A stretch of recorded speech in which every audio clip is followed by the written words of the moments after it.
제주항공이 이스타항공과의 인수합병 계약에 대한 해제 가능성을 시사했습니다.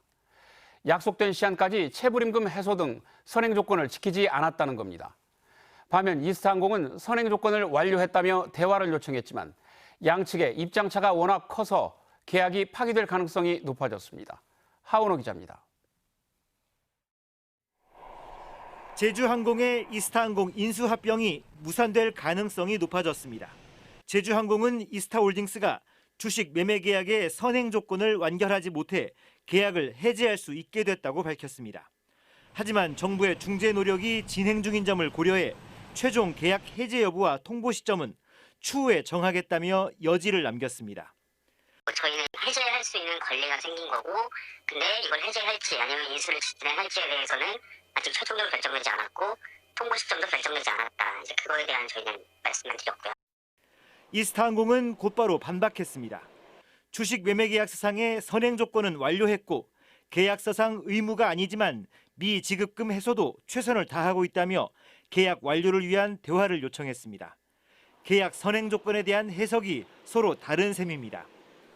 제주항공은 지난 3월 주식 매매 계약 체결 이후 발생한 체불임금 등 최대 1,700억 원으로 추정되는 미지급금을 해소하는 게 선행 조건이라는 입장이지만 이스타항공은 이건 계약서상 의무가 아니라고 주장하는 겁니다.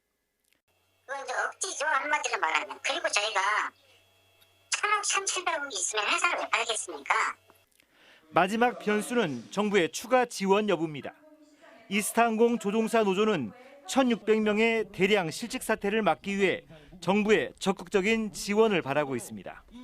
대량 해고를 막기 위해서 인수지원금 플러스 알파를 먼저 정부가 중재를 하겠다면서 내놓았고, 그렇다면 그 알파에 대한 지원을 확실하게 해야 된다는 것이죠.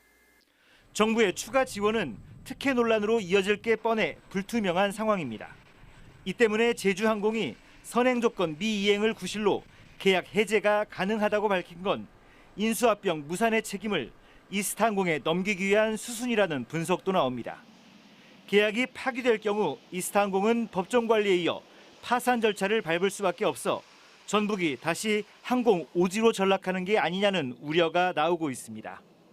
JTB 뉴스 하원호입니다.